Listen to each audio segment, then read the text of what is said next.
I die on the operating table. An instant later, I woke up and I was standing in the most beautiful building I had ever seen.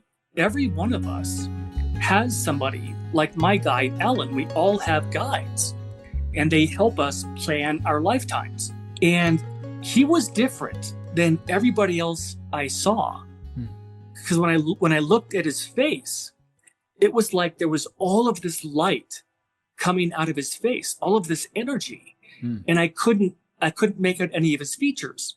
Oh. And I immediately knew this was Jesus. Okay, welcome back to the Adventure Within channel. My name is Andrew Fritz. I'm a clairvoyant, healer, and meditation teacher. And today we have an interview with John J. Davis. He was born and raised in San Jose, California, where his early life was shaped by strong family values and regular attendance at the local Catholic Church, sometimes 2 to 3 times a week. His upbringing instilled in him a deep spiritual foundation, one that would later be transformed in a profound and unexpected way. At the age of 21, John's life took a dramatic turn following a serious moped accident. The crash resulted in torn tendons in his hand, requiring surgical repair. During the operation, John experienced a severe allergic reaction to the anesthesia and was clinically dead for 7 minutes.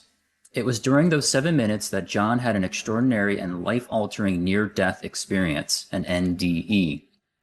According to John, what he encountered was not just a fleeting vision or abstract sensation, but a vivid, detailed journey, a tour of the other side. Hi, John. Welcome to the show. Hey, Andrew, good to see you. Thanks so much for inviting me.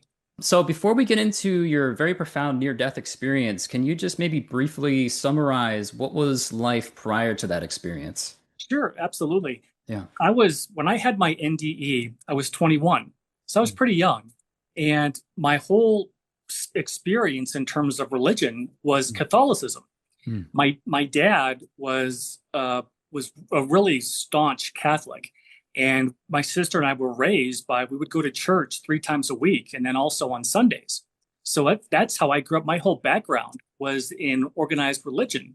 Mm. And before I had the NDE, I was always just really afraid and scared about the whole process of dying, because I was raised with believing that you're supposed to fear God, you're supposed to be afraid. And after I had my NDE, I realized that there really is nothing to be afraid of.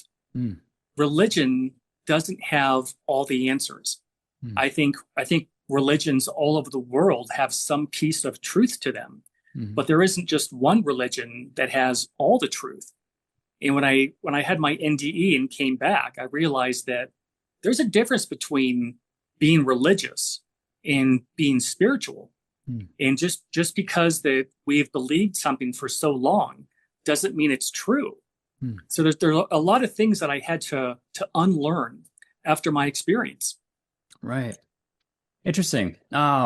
And then can you tell us kind of what was happening on a physical level, maybe leading up and the day of your actual Oh, NDE? sure. Yeah. Yeah, absolutely. I'll tell you exactly what happened. Sure. My dad was in sales his whole Mm. career, and one year he won a sales contest, and he got 2 what we would call today like scooters or mopeds, Mm. and we used to ride these all over the neighborhood. So one day I'm out riding, and I had an accident, and I crashed into a tree, Mm. and the way that I landed, I tore the tendons off my right hand, Mm. and I had to go in for surgery. Well, I had never been in a hospital. I was never hospitalized before. So my mom drives me down to the hospital. We go inside and go into the clinic or wherever this was. And Mm. when they started to give me the anesthesia, I had an allergic reaction and Mm. my heart stopped. And I died for 7 minutes. Mm. And this whole profound experience happened in that 7-minute period of time. Mm. And back then, there was no such thing as an NDE. Mm. There was no, the only book that was out, and this happened back in 1987 for me. Oh, wow. The only book that I'd ever heard about was Raymond Moody's book, Life After Life. Mm. But there was never any talk about an NDE experience. It hadn't been invented yet. Mm-hmm. So this whole process started right after I physically died in the operating room. Wow. Yeah, can you go kind of right into what was happening on the spiritual side of things? Sure. Yeah, I'll Yeah. tell you exactly how this unfolded. Yeah. So I die on the operating table. An instant later, I woke up and I was standing in the most beautiful building I had ever seen. It was made of white marble, and it was this long, long corridor building. It was so long, I couldn't see the end of it. Hmm. And my first thought was, oh my gosh, I had no idea the hospital was this big. Ah. Because during my whole NDE, I didn't know that I had died.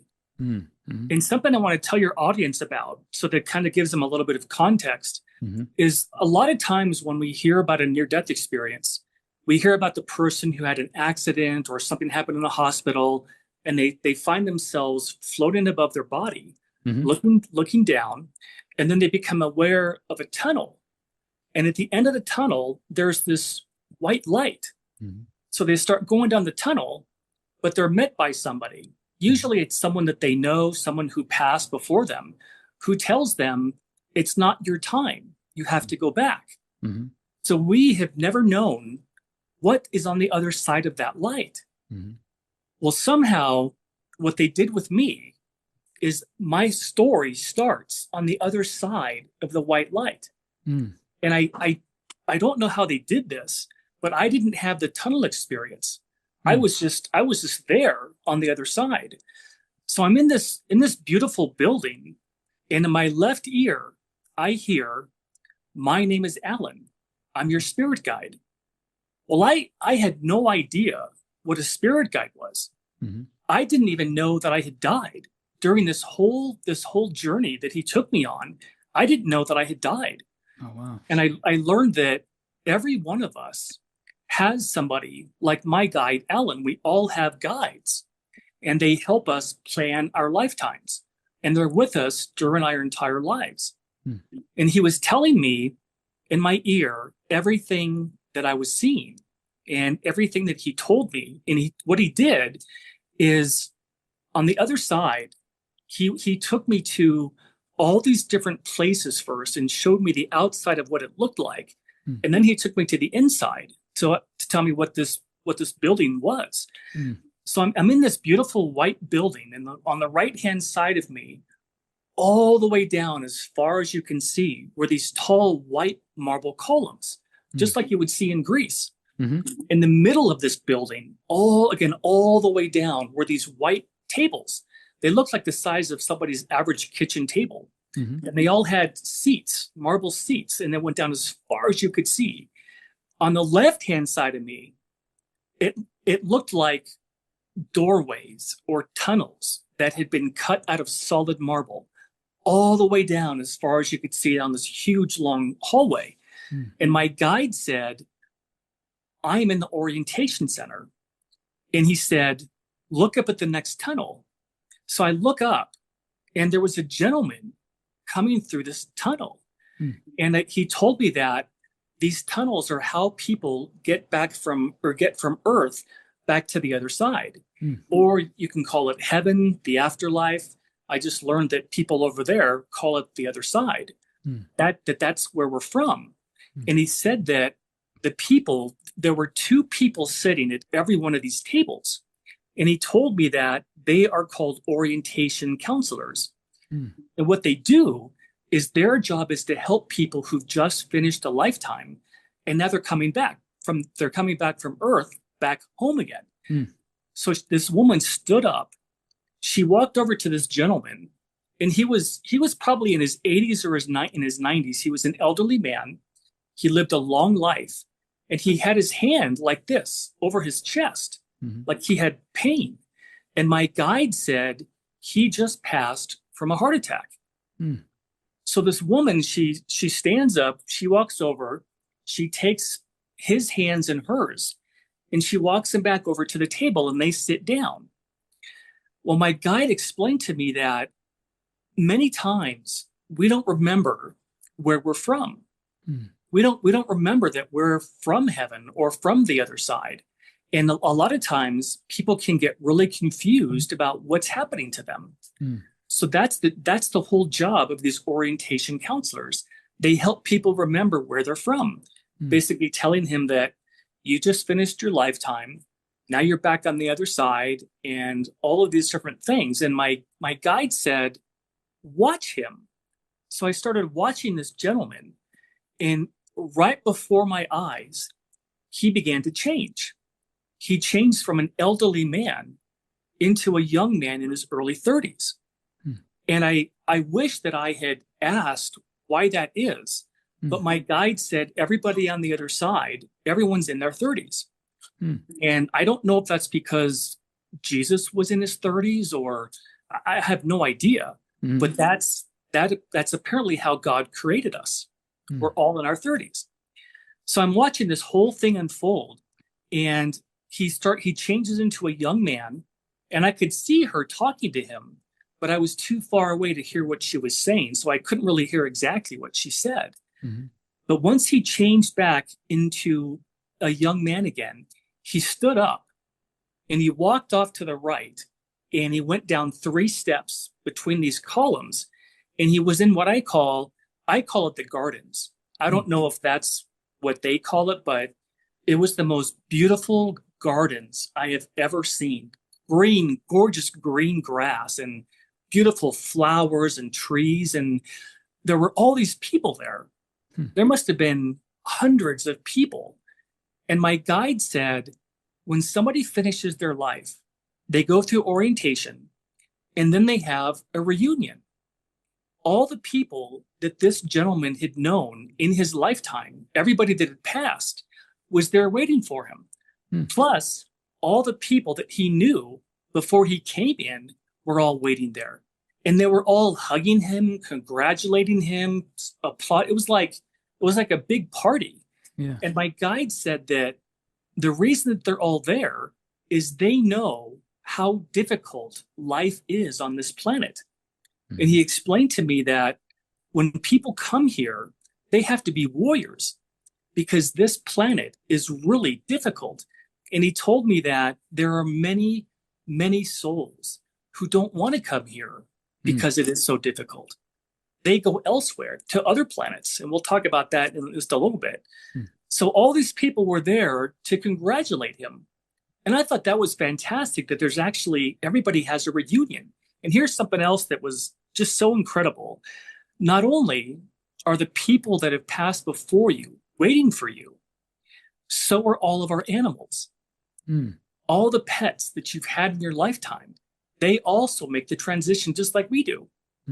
So nothing is ever lost. When we lose somebody, they're not really gone. They're just in a different place. And we're all going to be reunited again when our lifetime is finished. So here's what happened. My guide began taking me on this journey of the other side. And I mentioned earlier, he took me to the outside of these different buildings so I could tell people what they looked like. And then he took me to the inside. So after I watched this whole reunion, he took me to a building that was so large. I can't even describe how gigantic this building was. And it looked like white marble. It looked like a Greek building. It was rectangular and had all these white columns all around each side of it. So he takes me to the inside and takes me to a room, and it's a round room, just like you would picture a round room. And when I looked up at the top, there were these movie screens all in a circle, all around the top, like I was in some kind of a round, what we would call a theater. And my guide said, this is the life review. And all of a sudden, every one of these screens lit up like a movie was playing. Well, what it was and there must have been 15 or 20 of these screens around my head, all in a circle. And he said, this is a life review. And all of a sudden, every one of the movie screens lit up. And it was playing like a movie of my life. One of the screens was of me as a little infant. Another screen was me as a toddler. Another screen was me going to my first day of elementary school, and every single screen had a different age of me until I was age 21. Mm. And my guide explained to me that the reason we have a life review is it's so we get to see what did we accomplish what we came here to accomplish. Mm. And it's almost like, have you ever done New Year's resolutions at the end of every year? Oh, yeah. A lot of people have done that. That's kind of like what we do before we come here. None of our lives are an accident. Mm. They're all planned, and I'll tell you how I know that in just a little bit. Mm-hmm. So I'm watching these screens, and I'm aware of something.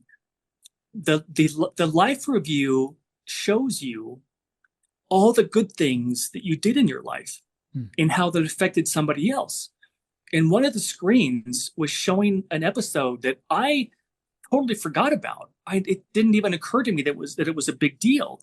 But there was a child or another student when I was in elementary school. Mm-hmm. His name was Troy, and I must have been in second or third grade.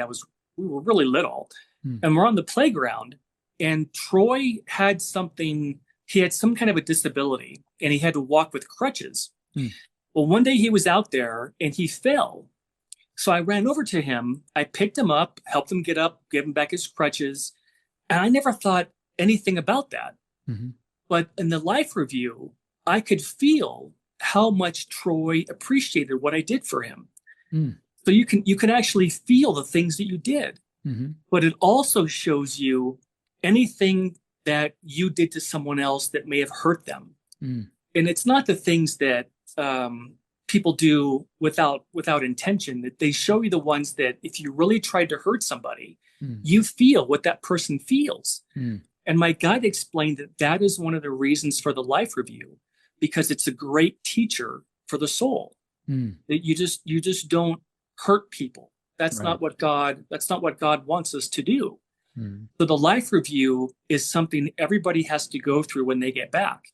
You see all the good things you did, and you also see anything that hurt somebody else. And that was just amazing to see that, because I learned that there is no judgment. There isn't even hell. There is no hell. God never created a hell. There's no such thing as a final judgment where you've got to be judged, and if you didn't live a good enough life, you're sent to hell. That's not real. And you know how I know that? When I was over there, you can feel how much love God has for us. Every single one of us, it's like this tangible feeling of, oh my gosh, we are truly loved. And I think about everybody who has kids. As a parent, there is no parent who would ever send their child to hell. Right. We would give them as many chances as they need to learn and grow. And that's what God does also with all of us. We have as many chances as we need to learn and grow. And nobody is ever judged. In fact, the only people that look at your life really are you and your guide to help determine, did you accomplish what you came here to accomplish? And that was the life review. That was just something I just was so amazed by that. So the next place he takes me to is another beautiful rectangular building, again with columns, beautiful columns. And we go inside, and this one looks like a movie theater. It looks just like a theater, like we would have a modern movie theater today. And there was a screen up front, like a film screen. And my guide said, I'm going to show you past lifetimes. Well, this was something really weird for me, because I wasn't raised to believe that we have lifetime, that we have more than one life. I thought, I was told that we just have one life and that's it. But he said to me, I want to show you 3 different lifetimes. And so all of a sudden the screen lights up and it's me. I didn't look like I do now, but I knew that it was me in this screen. And the first one, I had a shaved head and I was wearing a red gown, and it was a monastery. And my job in that life was to teach kids how to become monks. And I knew immediately that that lifetime occurred somewhere in Southeast Asia. Hmm. And then that disappeared. The screen lit up again, and it was me again. And I was in a whole different setting. I had a wheelbarrow, a wooden wheelbarrow, and I had all these shoes in this wheelbarrow. And what I did is in that lifetime, I fixed people's shoes and I would take them back to everybody in the village. And then that one disappeared. Then it lights up again, and it's another lifetime of me. This time it was somewhere in the Middle East. And I was standing in a lake or in a boat, in a wooden boat, either on a lake somewhere or the ocean. And I had these fishing nets that I was throwing into the water to catch fish for the village. And it was so strange for me because I was never taught that past lifetimes are real. Right. But during my experience, I realized that when we were created by God, all of us created, it was eons ago. So one of the things that God gave us, I think he gave all of us as part of our spiritual DNA, is this desire to want to learn and keep growing and keep becoming. And so he created this scheme that we can come into lifetimes and learn by having a life experience. And the reason for that is in heaven or the other side, the afterlife, whatever people want to call it, it's a perfect environment. There's no war, there's no hunger, there's no disease, there's no poverty. None of those things exist there. They only exist here. And one of the main reasons that we all choose to come into a lifetime is to experience things that you can't on the other side. And there's nothing negative over there. There's nothing to work through. When you come here to this planet, there are a lot of difficult circumstances we all go through, things that you can't go through on the other side. And that's one of the primary reasons that we're here. And I learned that there are really two reasons why souls come here. The first one is to learn and to experience and to grow, to develop. And the second one is to help others. And there's a wonderful quote that I love that was from the Dalai Lama. And he said, "Our prime purpose in this life is to help others. And if you can't help them, at least don't hurt them." And I think that's one of the things that all of us could do better at, trying not to hurt people, trying to just make a difference and try to help people along the way.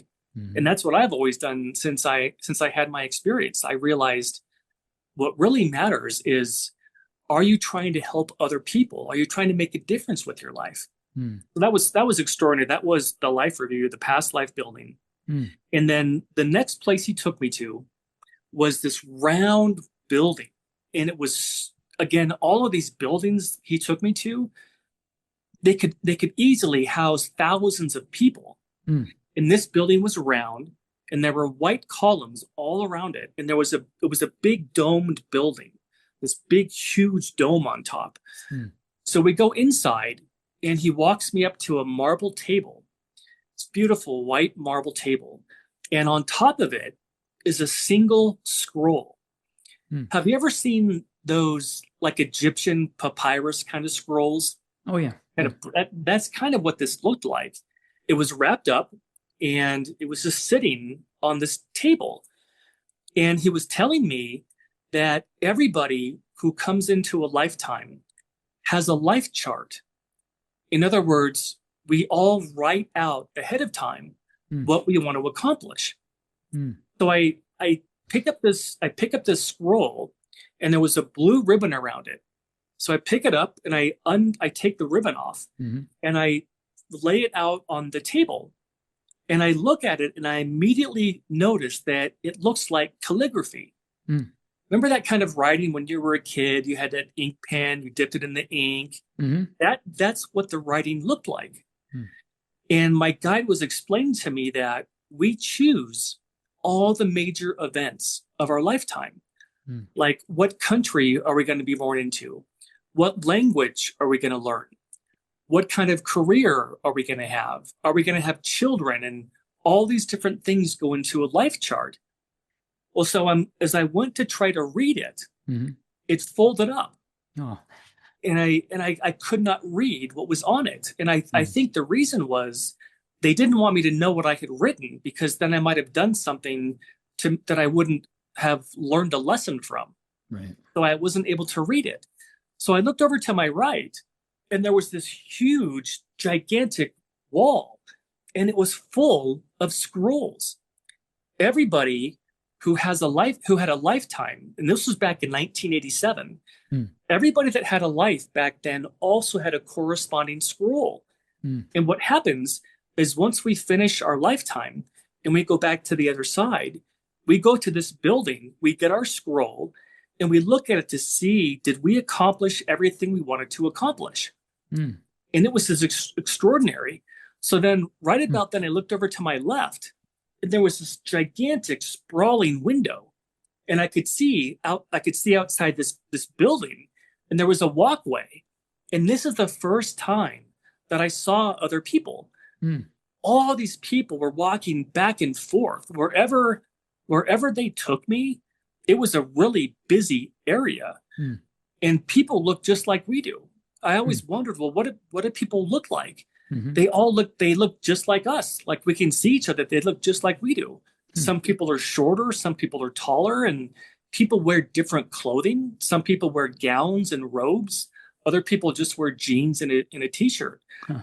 Well, on the other side of this walkway, there was the most beautiful, perfect lake I have ever seen. And I've never seen anything like it here on Earth.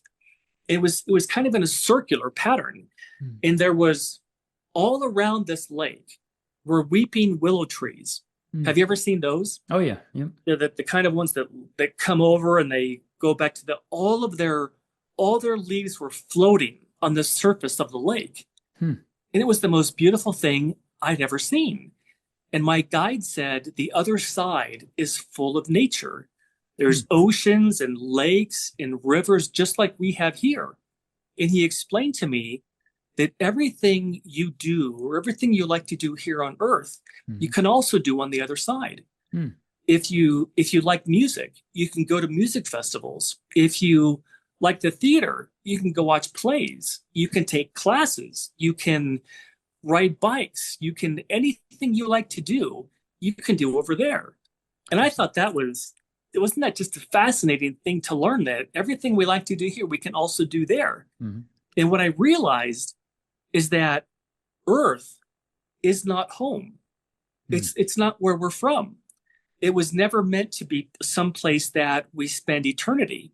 Hmm. God created the other side, kind of like the Garden of Eden story Hmm.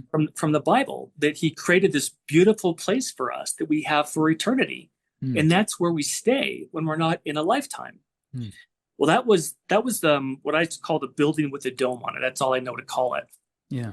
Well, the next place he took me, I think, is my absolute favorite part Hmm. of my near-death experience. Again, he takes me to the outside of this building, and it looked like what we would call a modern day, what do they call that? It's a modern day stadium, like a football Oh stadium, yeah. Hmm. this big, long building. So he takes me to the inside, and the first thing I notice is that all the lights are on, and it's super bright. It's just super bright in this building. And there are thousands of seats here, but nobody was there. It was empty, except for my guide. Hmm. And then there was a gentleman behind me.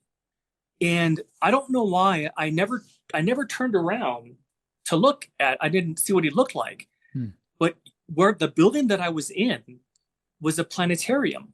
Hmm. Just like you took field trips when you were a kid. Hmm. And he started talking to me. He said, "Let's begin."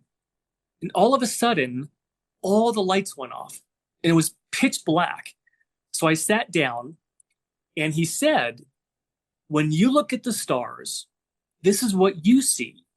And what he was talking about was everybody at our level of development on Earth, Hmm. this is what they know about space.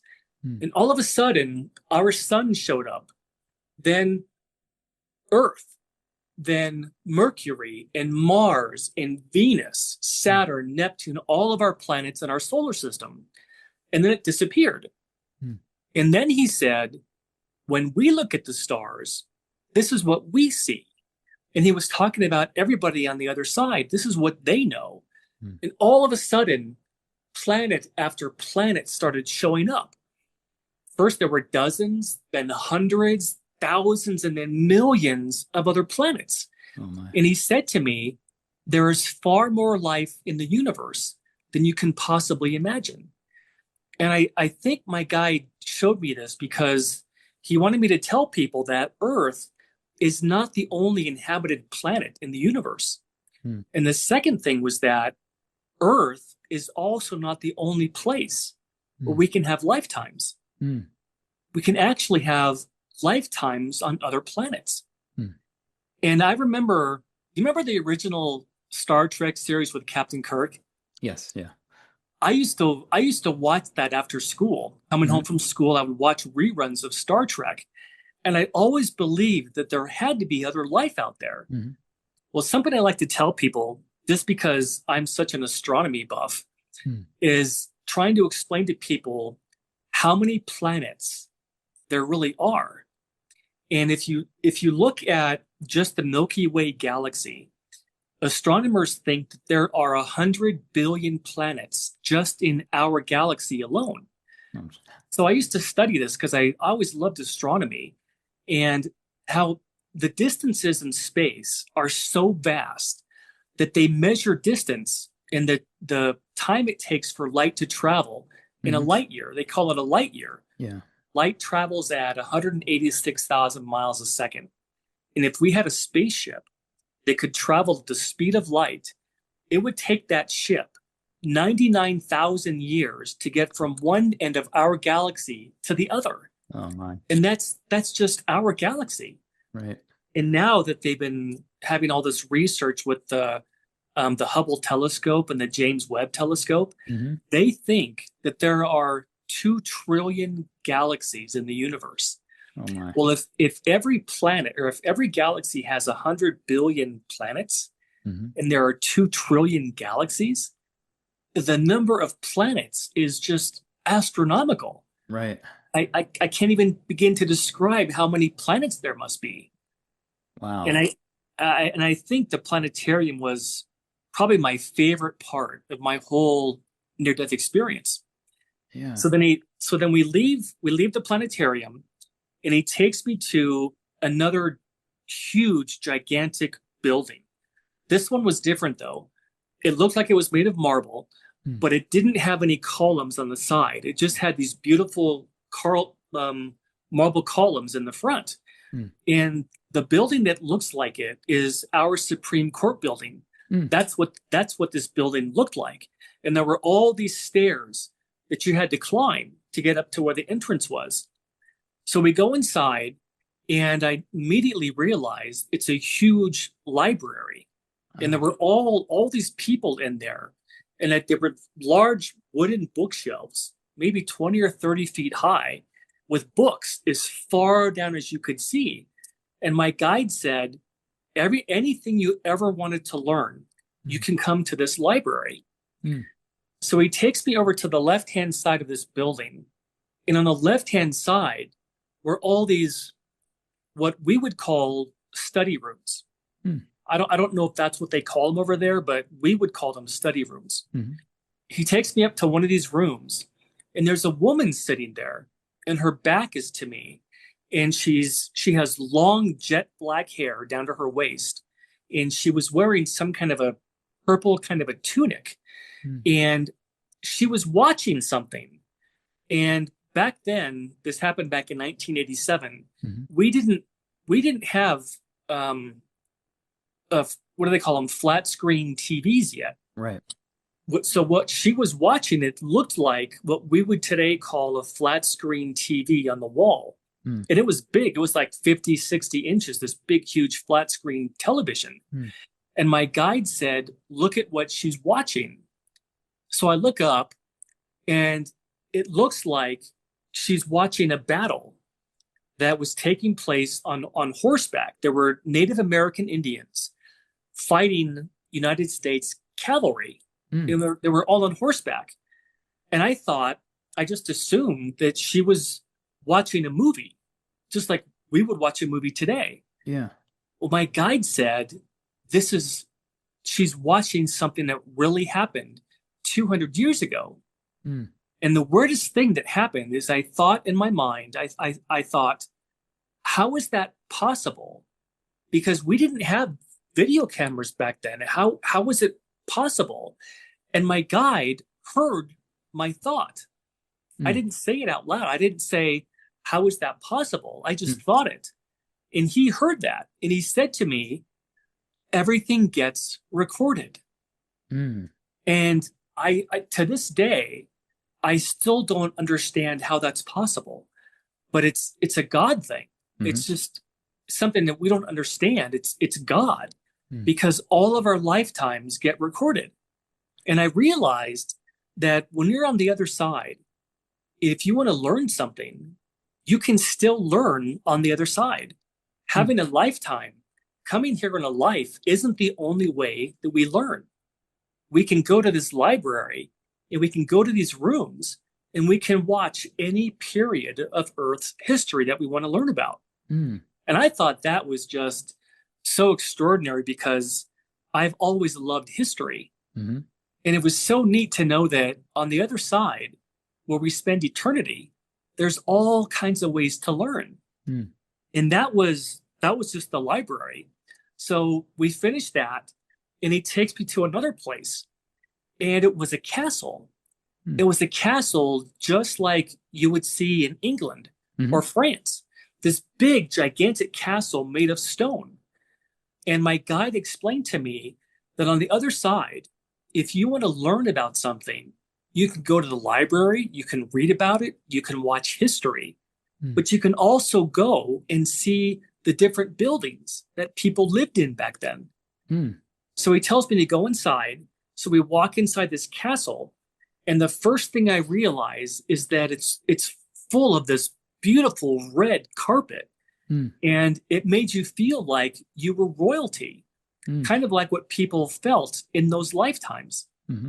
And on either side of this, and this castle was huge, there were these walls on the right and the left-hand side. And as I looked at the one on my left, there were life-size paintings of people, life-size paintings. And what this was, it was all the people that had lived in these castles at that time in medieval Europe.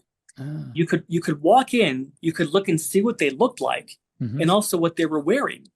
Like if you wanted to learn about King George or Queen Anne, you could go to this castle, see what they looked like, and then in front of every single painting, there was a podium, and on the podium was a book, and every one of these paintings had this podiums and books, and my guide explained to me that these books are about that person's lifetime.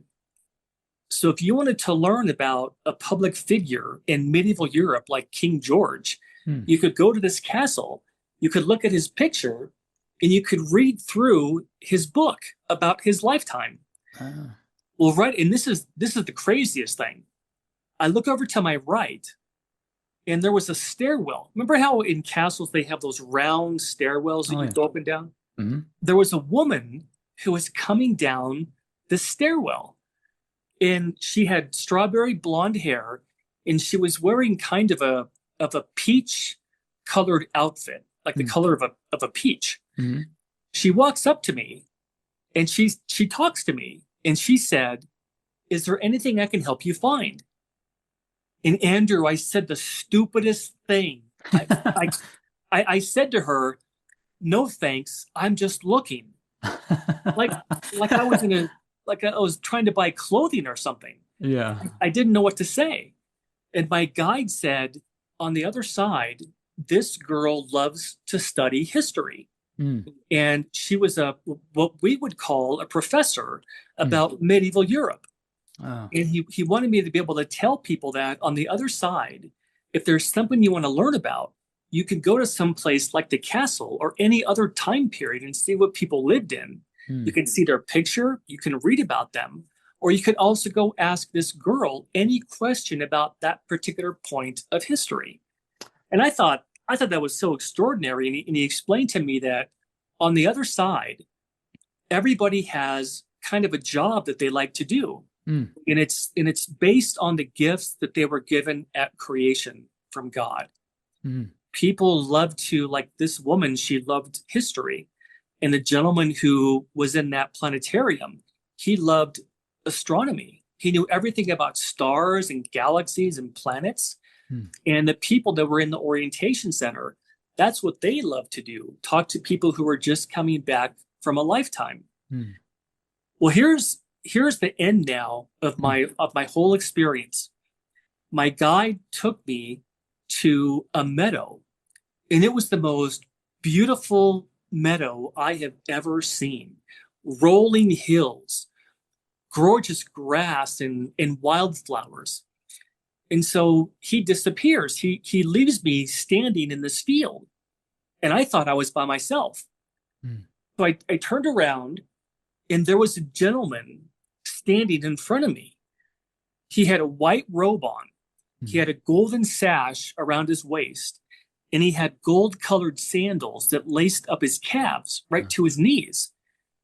And he was different than everybody else I saw. Mm.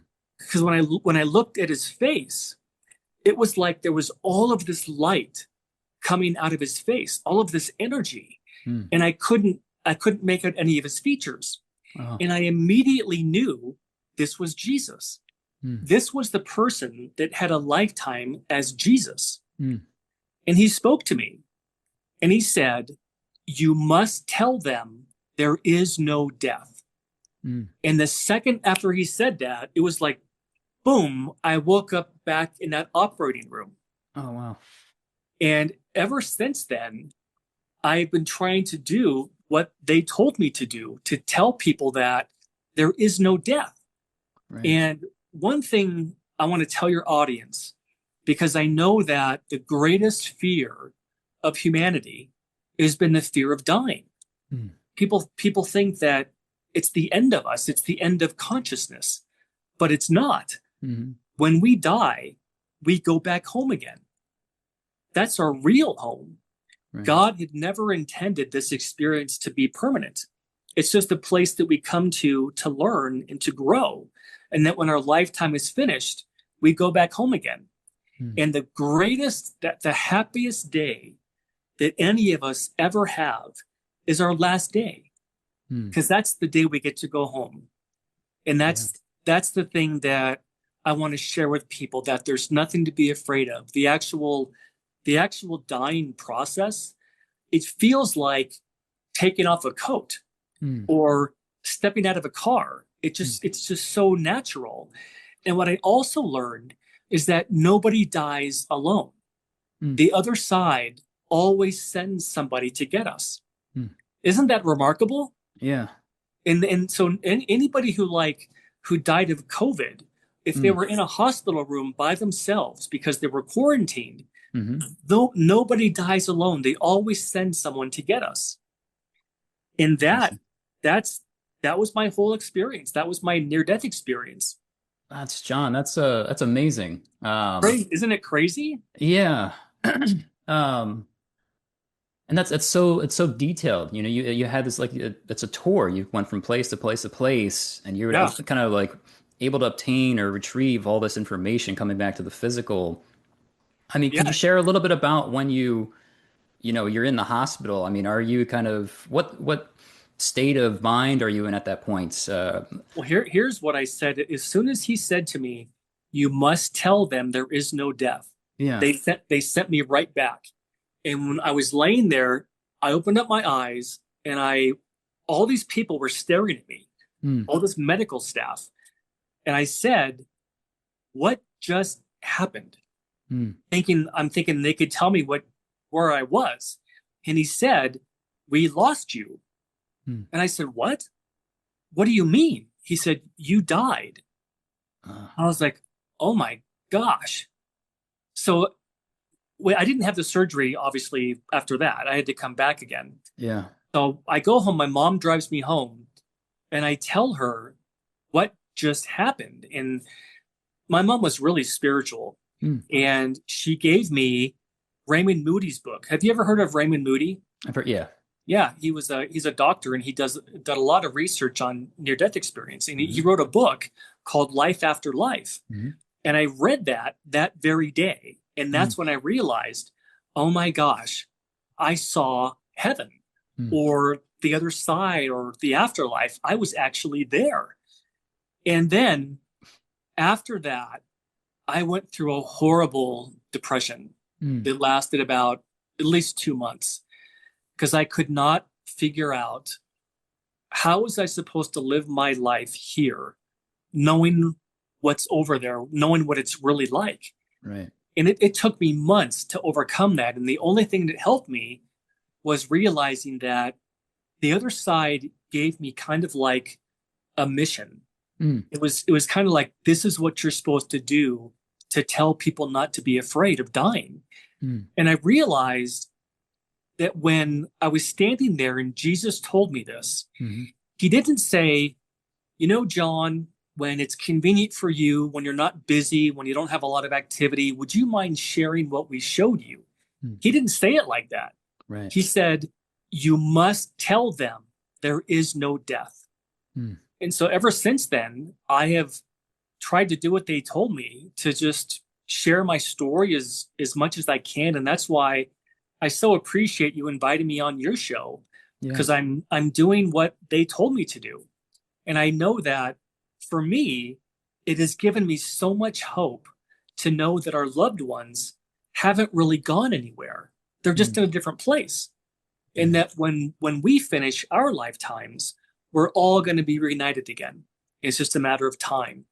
And to give your life everything you've got, because this isn't the real world. We're just here to learn. Hmm. And that was my whole NDE, kind of in a nutshell. That's really profound.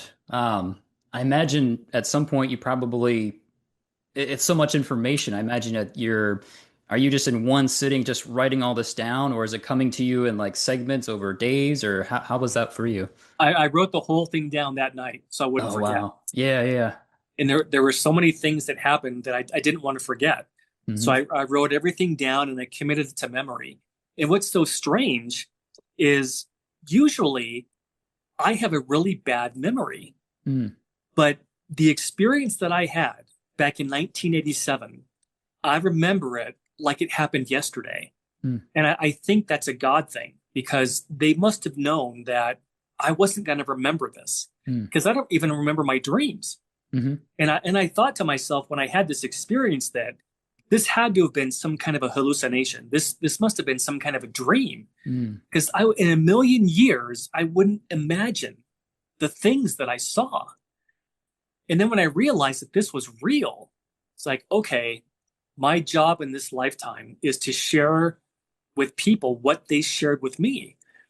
And the funny thing about it is I always wondered, why would they show me this? Mm. I'm nobody. I don't have a podcast. I don't have a book. I don't have anything. Mm. And I thought, why wouldn't they give this kind of experience to Oprah? So Mm. she had a large audience. She could share it with the entire world. Mm. So I don't know why they showed it to me.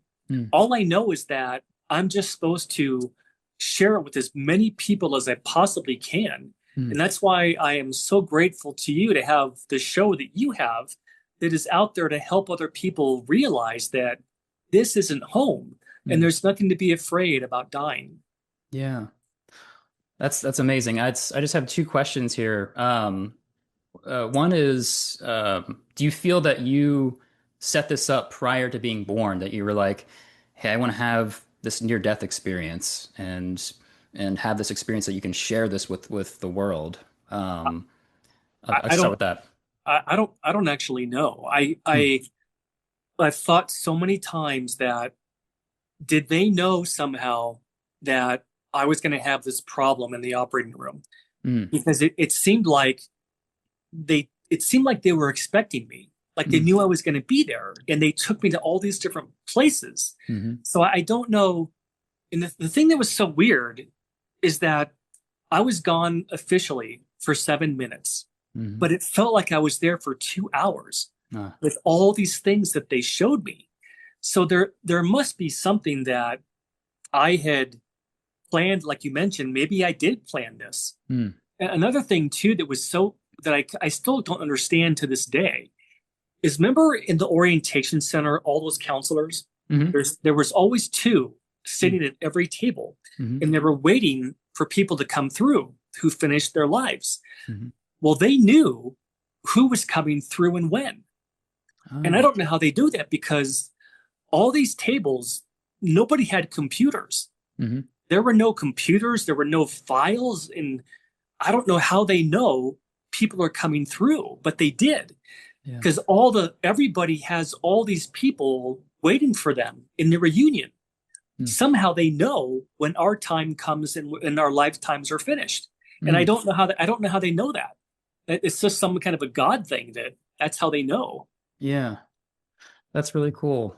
The other thing I was going to ask, um, you had this experience with your spirit guide. Was his name Alan? Was that Alan, yep. Alan? Yeah. And then also Jesus at the end. Do you ever sense that their presence is around you in kind of your day-to-day life? Do you ever feel like they're trying to communicate with you at all since that experience? It's really interesting, because they told me that they can hear us when we talk out loud to them. Hmm. Like if you lost a child, or when your parents cross, or you lost a brother or sister, Hmm. they can hear us when we talk to them out loud. Hmm. I don't know if they can hear us when we pray. Like if you Hmm. pray to God, I don't know if they can hear that, but they Hmm. can absolutely hear us when we talk to them. Hmm. And I have always talked to my guide all the time, especially in the car. Hmm. I think people must think I'm totally crazy, but I'm always talking out loud. Yeah. And something, the only thing that's ever happened to me, other than the near death experience, Hmm. was something that happened 9 years ago Hmm. when my wife's dad died. Hmm. His name was Jack. And 3 days after he died, he came to me in a dream. Hmm. And I knew that this was real, because I usually don't remember my dreams. Hmm. And this was so vivid. It was extraordinary. He comes to me in a dream, and he says to me, everything is going to be okay. There are no accidents. We're all going to be together again. Hmm. Please tell my family I'm okay. And then he said, give it everything you've got. Hmm. And I woke up, and I woke up my wife, and I said, oh my gosh, I just had this dream about your dad, and he talked to me. And so she had me write everything down that he told me. Hmm. And I was extraordinary, because I absolutely believed that was him. Yeah. He gave me this message. And that was the only other time in my whole life that I've ever had, I guess what you would call a paranormal kind of experience. Yeah. That's really cool. It seems like there's a lot of trust from the other side with certain, your spirit guide and these different beings and souls that are like, okay, here's this message, please deliver this. And there's a lot of trust that you're going to do it, and you're doing that. And I think that's Yeah. amazing. And the reason why is, I don't want them to be mad at me, because Yeah. there is no place I'm going to be able to hide from Jesus on the other side. Right. They're going to find me, and they're going to say, why didn't you do what we told you? Right. So I don't want that to happen. That's why I try to share as much as I can. And then everything's being recorded too on top Yeah, of yep, that. exactly. Yeah, Yep. yeah, yeah. Very cool. Is there anything, I always leave a little bit of space at the very end. If you don't want to use it, that's fine. Is there anything that we didn't cover that you think is important, or any kind of final message you want to share Yeah. with the audience? Yeah. Something I want to leave your audience with is, Sure. people don't realize how many people are actually rooting for them on the other side. None of us have any idea how many people there really are that are rooting for each and every one of us, Hmm. because they know how hard it is here. They know that all of us go through dark times, and that's just part of what happens when you're here on this planet. Hmm. And they want us to do the best that we can. They want us to finish our lives. They want us to learn what we came here to learn. And we just don't realize how many people are rooting for us. Mm. We only realize that when we finish our lifetime and go back into the reunion and see everybody that was actually there. So Right. that's one thing I want people to know is never give up. Mm. Always try your best because this lifetime doesn't last forever. We're not here forever. We're just here temporarily. And be encouraged and know that there is so much more ahead for all of us when our lifetimes are finished. And there's a reason for all of it. None of us are an accident. Right. That's great. John, thank you so much for coming on the show and sharing your experience. This has been really amazing, and I really appreciate you. Well, thank you so much for inviting me. And I appreciate you too for doing this. And it's just such a wonderful thing that people can go to a podcast like yours Mm. and learn about some of the things that were never taught about. Hmm. Absolutely. And then do you have a website? I believe you also Yeah, have a blog people can. yeah. If anybody wants to reach out to me, if they have questions or just want to talk, they can email me. Okay. And my email is John J. Davis Mhm. 65 at iCloud.com.